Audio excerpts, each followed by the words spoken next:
Hey, what's up, world? It's your boy G Shump, everybody, favorite baby daddy, the voice of the street, man. And today we go be in, we go be in Atlanta, and we go be in Hollywood with it, y'all. Well, y'all probably seen the thumbnail up because I got a picture of it up, man. We gonna be talking about this actress from the 90s, Maia Campbell, y'all. Some of y'all might remember her from the lady who played in the movie with LL Cool J, in the sitcom, and how she got hooked on drugs and her life is just spiraling down and everything, so we not gonna make fun, we just go shed some light on the situation and how she got like this, y'all. I'm gonna show y'all some pictures of her and so y'all can see who this sister is, because she was a real pretty sister, y'all. And Hollywood just destroys these kids, y'all, and they doing bad. Now look at this. This is her, right? This is her. See how pretty she is? Y'all see how pretty she is? Let's see how pretty she is. Pretty she is. Pretty she is. And bam, that's where we at now, y'all. This is her now. This is her now, y'all. Strung out on drugs. They said they last seen her in Atlanta begging for change. And people be trying to make fun of her and messing with her. But what y'all don't know, it ain't just the drugs that got this lady like this, y'all. She got mental problems. She's bipolar. And I was just thinking about this because I was finna say why people doing her like this, and ain't nobody trying to get her no help and stuff like that. They should be trying to help her. And then I just thought about this. How can you expect somebody to feel sorry for her when people got crackheads in their own family and they ain't even trying to help them? They looking at it like, hell, my brother ain't had half the good fortune that she had. She squandered her money away and a lot of shit. I won't say she squandered away whatever happened to it. However, she down spiraled to where she at now. It ain't good, and drugs is so easy to get in Hollywood, it's crazy. They say Maia Campbell is an American former film star and TV actress, singer, and model. She is best known for her role in the that's Nicole in the 1994 comedy drama series South Central, and her portrayal as Tiffany Warden in the NBC UPN sitcom In the House for 5 seasons that she was with LL, y'all. And since then, she has been to rehab like 3 times. She was married and had a little girl, y'all. And she lost custody of the little girl because she was battling with mental illness. And normally women don't lose custody of these kids, but when you bipolar and you going crazy and they can see it, and then you don't want to take the medication. This is how they say she got on drugs, y'all. She didn't want to take the medication, so she started self-medicating, using crack with cocaine and other shit, anything she could use, alcohol, to try to, soothe the pain. Or she crazy, She told somebody that she was such a pretty woman, y'all, that she got tired of getting hit on. You hear me? I'm gonna say that again. She was such a pretty woman that she got tired of getting hit on. Somebody said they heard her say she don't want to be famous no more. She would rather be able to walk the street like an ordinary person. Do you know that shit is kind of true, y'all? Now, you don't want to be broke and strung out on drugs, but Sometimes when you are so famous and popular, you just want to go somewhere and not be recognized. You know what I mean? Because if I had anything against doing this show and getting more and more popular, that would be it. I don't care about making money and people noticing me a little bit, but I don't want to get too popular where I can't go nowhere without people running up on me. Hey, shrimp this, shrimp that, and things like that. Sometimes you might not be in the mood to be nice, y'all.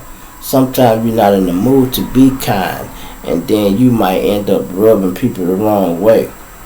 And you don't never want to do that when you in the limelight or you're a celebrity. You don't want to really never rub your fans the wrong way. But sometimes, what can you do? What can you do? In this case, that's what she said. She didn't want to be famous no more, so she could have walked away from all that herself. She started using them drugs, and then she was in the good program. Y'all remember the lady who helped DMX? Y'all remember her? She's like a pastor or something. I had to pull it up, but anyway, she took her to rehab, and she was helping her get herself straight, and had her talking to the picture I just showed y'all, that mugshot, that lady there. She had a picture of her, and she said, what you want to tell that lady? She said, you are the one who was addicted to drugs. You have no right to control my life. And you know, she was on the right path for a minute. You know, she stayed clean 2 years.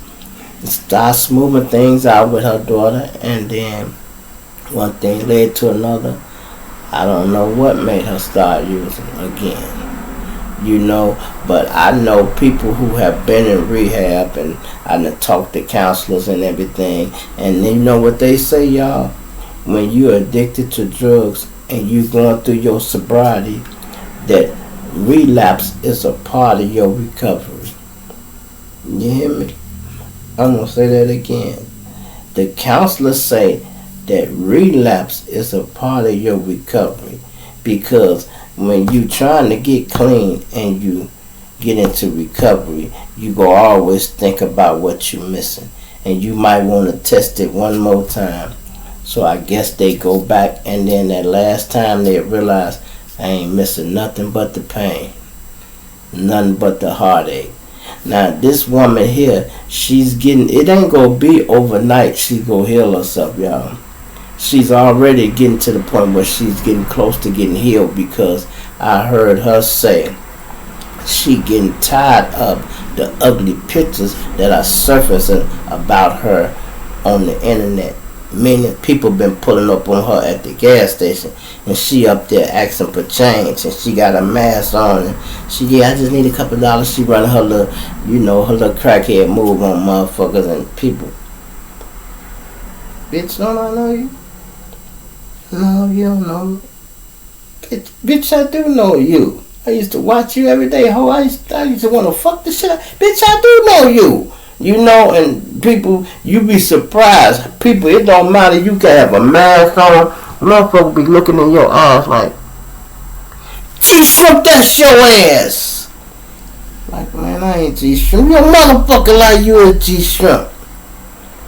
You be like, okay, I'm G-Shrimp. Don't tell nobody, nigga. And the shit be like that, y'all. People recognize you when you get famous. You watch a person every day on TV, you don't think you'll recognize them. You know their voice. You know the tone in their voice. Most people I talk to, y'all, when they call me on the phone and I say hello, hey, this you. Because they hear me talk every fucking day. Not even like Lil Baby say. He said all around the world, they know it's me. They know my voice. People get to know your voice. Same way about her. When they talking to her at the gas station, this bitch had a whole mask on, y'all. And dude like, man, I know you. And, she like, will you give me an extra $1 if I say I am her? He laughed it off like, yeah. But one thing I don't like is he pulling the camera out. You can't help her keep it on the down low. You can even tell the story, but you don't have to put no pictures up of her. But it is what it is, At least we on YouTube, people doing it. It's different than you bumping into them in the street, because you're not getting paid or none of that. At least the YouTubers got a reason to be talking about it. We might talk about it and get us some help. Like last time, the person who recorded her or whatever, LL sent it on the YouTube channel, and he want her address, y'all, because he want to get us some help. Because LL like, man, y'all taking advantage of this girl when she in her time of need. Y'all kicking her while she down, and it ain't really cool. But she got family. How can we expect society to try to help and fix her when they got crackheads in their own damn family that they won't touch with a 10-foot pole? So you think they go touch her and they like, that bitch was rich. My brother ain't never been rich. The richest he ever been was when he stole my goddamn check. You know what I mean? And people don't have love for crackheads. I feel different about them, y'all, because I sold drugs all my life. I made money off crackheads. They never hurt me. They only enriched my life. I feel different now. I don't want them around me like that. But, I always profit off of them. So I look at them a little different. I be like, damn. I only one time, y'all, I ever felt bad about selling drugs one time. I was coming up the street, y'all. It was hot than a motherfucker. I'm talking about hot, man. It's this lady coming up the street. This bitch had on a motherfucker winter coat with the hood, y'all, and some boots, and had the nerve to be in a pimp strut. And I swear, man, I pulled up at the light. I said, damn, dog, we is fucking our people up. You hear me? I really said that. We is fucking our people up. And that motherfucker light changed.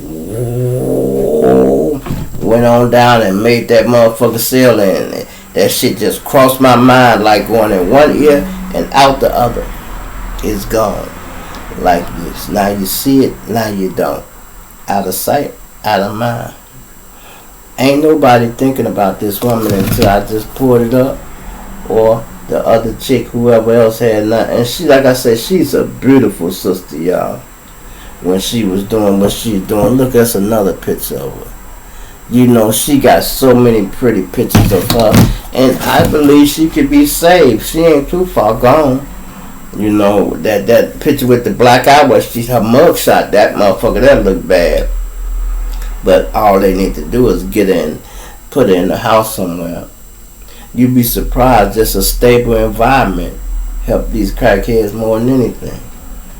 I don't know where the fuck she's staying, but she got a husband and a daughter. And I'm pretty sure the husband got a house. Even if it's his ex-wife, he should be trying to get her. I don't give a fuck if she ran out the house and smoked crack every day.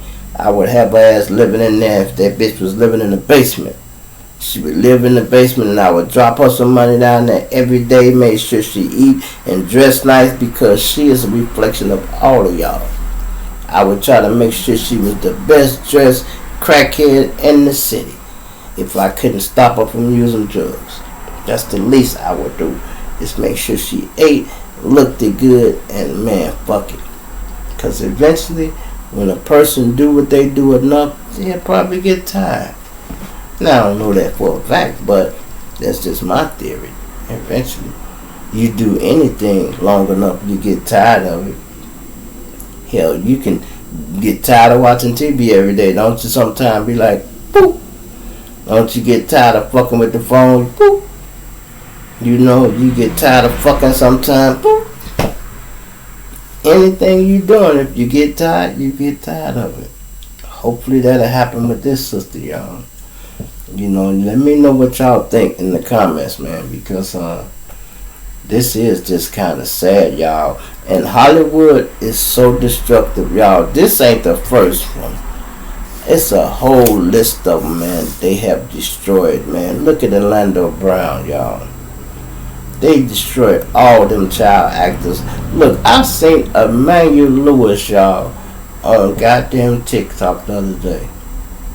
He looked like a little cute old motherfucker. You know what I mean? Little bitty ass, still got the cute little face, but he grown as hell. You can tell he grown, man. I'm like, that's Emmanuel Lewis. That's Webster. That's right there. I said, damn, that's Webster. You know, I'm like, look at this little nigga. Grown as hell. Still got the little Webster face, though. I'm like, wow. At least he ain't fucked up like a lot of them. You know, he didn't look like he was rich. But I don't know. He was in a house somewhere filming TikTok. It didn't like he was living lavish. But it didn't look like he was, you know, I can't say what how his room looked. You know, he was on TikTok and he was live, y'all. So he making money off that. At least he's smart enough to know shit. People pay to be watch him because people was asking them questions and they was like, "Oh my God, Webster," because people know him. Do y'all know y'all these sitcom people? Why we feel about them, like even while I'm doing the story, don't y'all know we grew up with these fucking people? We feel like we know these people. Do you know I feel like I know who Moesha is? I grew up with that bitch. I grew up with Brandy. You know what I mean? I grew up with her. Yeah, and I still don't like her goddamn brother. From the part he played on the show.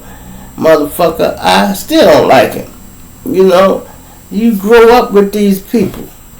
You know, and some of these little guys, like, when you see Christopher Reed, you be like, that's Superman. Yeah, that's Superman.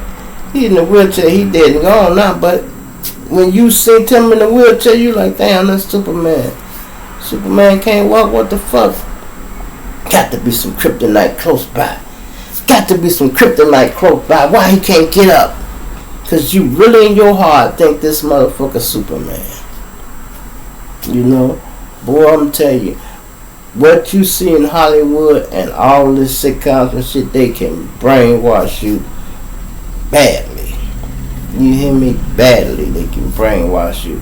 Whatever. And if y'all don't notice, y'all, they is forcing homosexuality on our young, y'all.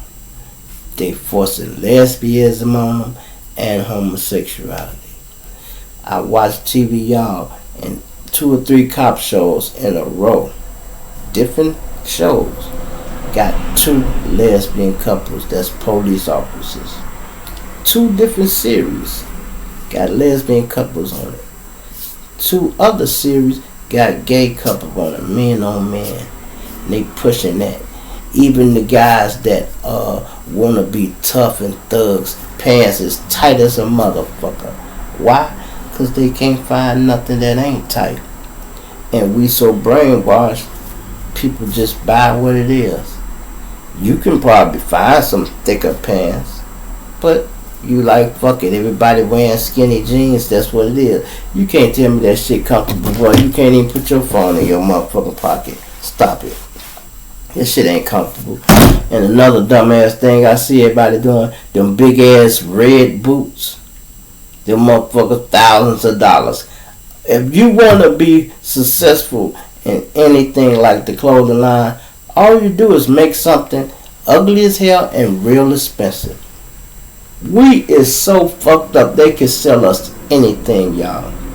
An experiment. Do you know in the 90s we wore clothes that they called used jeans and damaged jeans?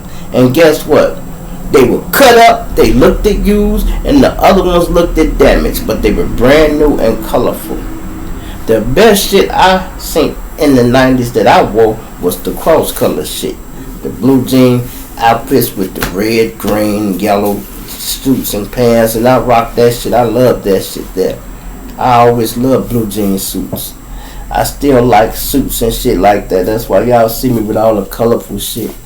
You know, I always been flamboyant like that when it come to dressing and cars and shit like that. You know, it's just something you can't tone down.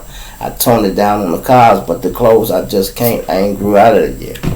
I try to flip it out of it and put the suits and shit on. That's why y'all see me just like this some days.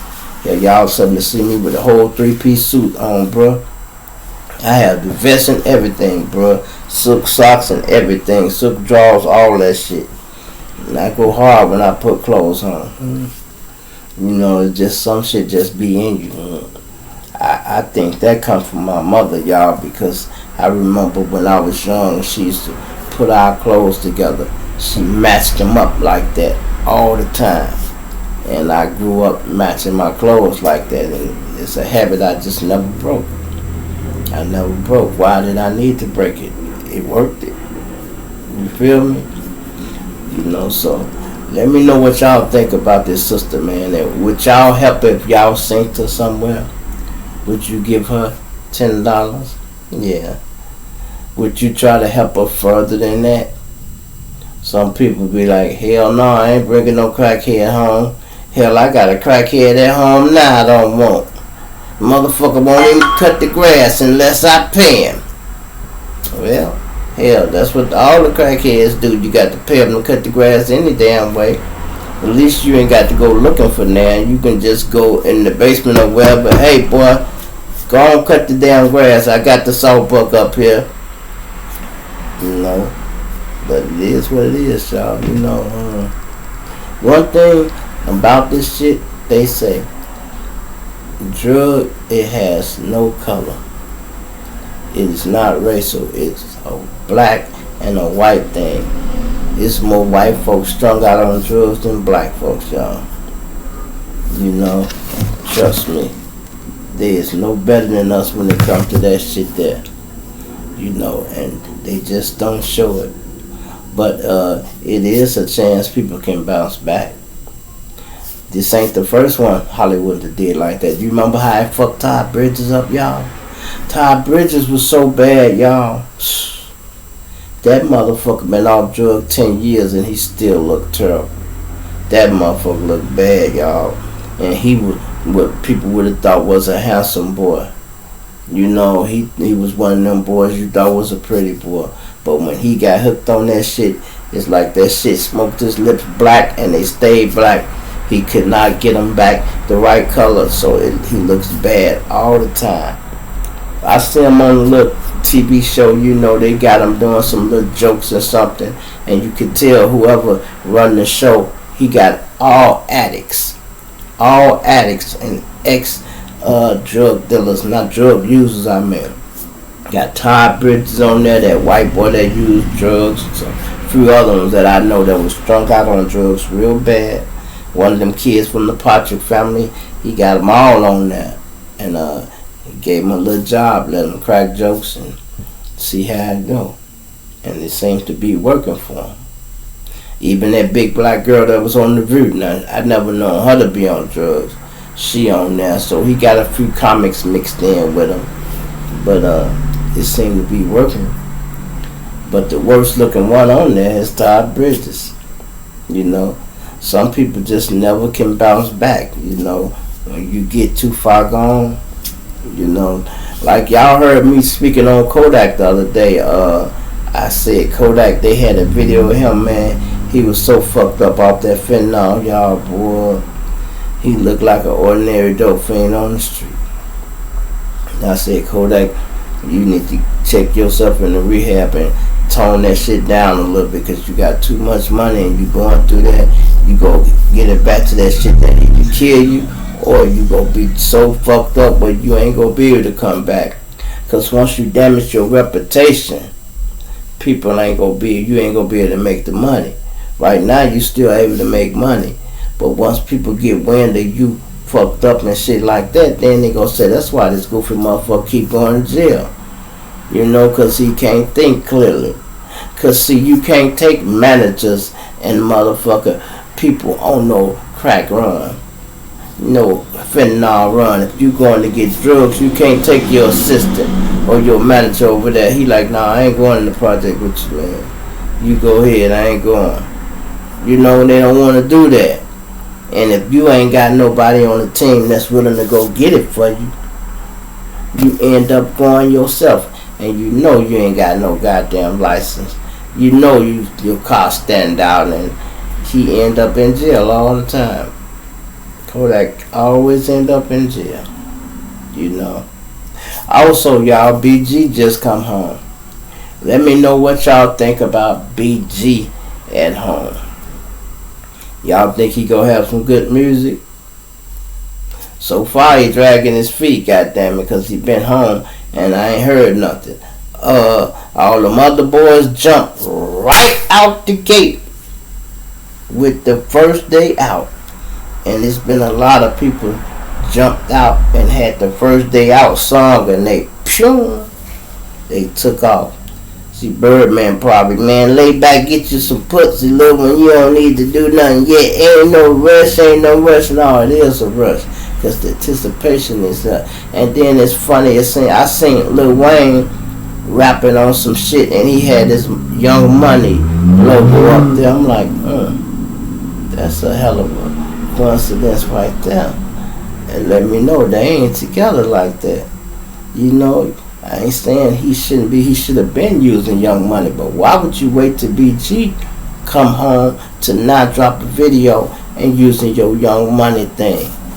You would think you should be somewhere trying to help BG or telling BG, hey, you can come over here or you going over there. Birdman cuffed him already. So what, Lil Wayne, you mad? You like, fuck it, man. I'm finna fire Young Money back up. That how you feel, Wayne? Tell me what y'all think. You feel me? Because you ain't seen Wayne doing nothing. He been putting mixtapes and shit out, but you never seen the Young Money logo and shit. Him never saying Young Money too much. I've been quiet on that. He might have said it in the mixtape, but I'm talking about the music he put out had the logo on it. Young Money, and it, you know, like he representing the label right now, like the music came out on the label. I'm like, oh, okay. Now he always saying in the line, Young Moolah, baby, you know, but it is what it is. And you let me know what y'all think. If BG go get back with Manny Fresh, or he need to get with some new producers. Because if you get with Manny, that shit gonna sound old and kind of like it was. You know, we don't mind some of that, but you need to get with some new shit, you know. And all these people that say they got love for BG, you gotta need to go see Lil Baby too. Lil Baby say he got love for BG. Yeah, go see all them niggas, BG. Yeah, you can take a week off, go on a tour of collecting money. Now, Birdman's supposed to hit you good, but hit every nightclub and let them just pile up money for you. And then you go in the studio and drop you some shit. I want to hear how it sound, y'all. I really can't wait. You know. But all this time is taking, you know. And then, you know, y'all, this is crazy, y'all. These YouTubers get shit wrong. Let me tell y'all something. The boy who got shot at Lil Baby concert, CEO Jizzle, is not dead, y'all. You hear me? I'm going to say that again. CEO Jizzle is not dead. And some people saying his baby mama or the baby daddy shot him. Ain't y'all getting that mixed up with the last nigga from Memphis that got shot? His name was CEO something too. I forgot his name, but y'all talking about him. That nigga dead for real. This ain't the same nigga. See, that's what the grapevine do. Somebody was trying to tell y'all the story. CEO, oh yeah, dude. Oh yeah, I know what happened, man. His baby mama, his other baby daddy killed him. Yeah, the story just ran and YouTubers put it out there. No, man, that's the last guy that got killed. That's not him. CEO Jizzle is not dead. He stole on a nigga at the concert and the nigga up there, pow, popped his ass in his side. He like, oh, yeah, because the nigga probably like, I'm not finna fight you, nigga. You know, whatever it is, but who is this nigga had a strap in the party? You know, this is FedEx. Why y'all, this is where the Grizzlies play. How you get that motherfucker in there? Well, people is plugged, y'all, and Memphis police is crooked as shit. You feel me? Crooked as shit. I can tell y'all how he got in there. I told you people be having sisters and bitches that's on the force. Take my gun in there, bitch. I said that last time. Take my gun in there. Put it here. Put it there. Oh, I'm going to get it when I get in there. And hey, that nigga had his gun on him and he was on the floor. They wasn't backstage and VIP or none of that. They was close to the front. But Jizzle stole on the nigga and the nigga bust his ass.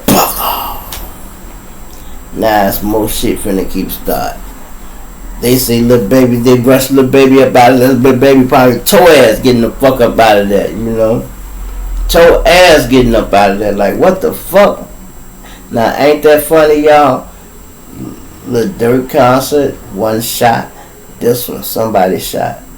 Now, at least in this one, it was an altercation. The nigga stole on a nigga and the nigga shot him. So it ain't like they was trying to fuck the concert up. It was an altercation kicked off. But these niggas shouldn't be having guns and shit. And then I told y'all, opposition and alcohol don't mix anyway. You know, anyway. So some of that shit be a recipe for disaster from the beginning. You feel me? It's your boy G Shrimp, everybody fake baby daddy, voice of the street, man. Y'all let me know what y'all think about Maia, y'all. Let me know what y'all think about the shooting at the place, man, and everything else we just talked about, man. Would you try to help the girl if you seen her on the street? Would you give her a couple dollars? Would you just film her or what? And the girl, you know what else she said, y'all? She said Bill Cosby raped her. Yep. She said she was drugged and raped, and the nigga said his name was Bill Cosby. And she was not playing when she said that, y'all. And she wasn't trying to be. She was talking and telling a story, you know. That was emotion pouring out. And that was letting you know how she got to that road. You feel me? Because she was talking to somebody about that. And she was saying, I don't know, the guy said he was Bill Cosby. And he said, Bill Cosby raped you? She's like, that's what he said his name was. And I don't know if she was that motherfucker, how she didn't recognize Bill or what. But, hey, it is what it is, man. You feel me? It's your boy G Shrimp, everybody fake baby daddy, voice of the street, man. I'm gonna plant you now and dig you later. Oh, also, let me tell y'all this. I seen something about, you know, R. Kelly, y'all. They say R. Kelly down there. He talking about telling on Jay-Z and all kind of little shit. Somebody just probably, you know, add some hype on it. R. Kelly ain't finna say nothing. And Jay-Z ain't nothing they could do to Jay-Z. Whatever didn't happen, statute of limitations that ran out on that shit. You know, because, you know, statutory rape or other shit like that only lasts so long. Unless they hit you with the same thing they hit Kills with, sex trafficking and shit like that. And I doubt if they could do that. R. Kelly, what killed me about R. Kelly, y'all, is not one person in the industry. See, that's the thing that killed me about a lot of these phony motherfuckers, y'all. Not one person in the industry. I'm talking about not one. Out of all these R&B singers, y'all, not one of them said nothing good about R. Kelly. Not one of them say free Kills. It wouldn't have hurt you to say free R. Kelly, man. You know, man, I hate they did that to Kills. You can even say that. You don't have to bring all the negative attention to you. I understand your people probably saying it ain't good publicity, but it wouldn't have hurt you to say free Kills. Come on, man. Half of y'all doing the same shit he was doing. And because he got railroaded, wait till a motherfucker make a show about you. See, everything is cool when it's done in the dark. But once they put your life under a magnifying glass, see how much shit you can stand up to. See how much shit you can stand up to. They ain't charged R. Kelly with nail count or rape, y'all. They charged the man with sex trafficking. Sex trafficking is just like conspiracy, y'all. It cover a lot of territory. That's the only reason they charge him with that, so it can cover a lot of territory. That man ain't bit more did no sex trafficking and racketeering than the man in the fucking moon. Come on, man. Stop it. Stop it, man. Them people who did that show fuck R. Kelly up. That's what they did. And them women who wanted that money and lied. All of them. Ain't nothing good gonna happen for y'all until y'all fix that situation, man. You feel me? It's your boy G Shrimp, everybody fake baby daddy, voice of the street. I'ma plant you now, dig you later. I'm out.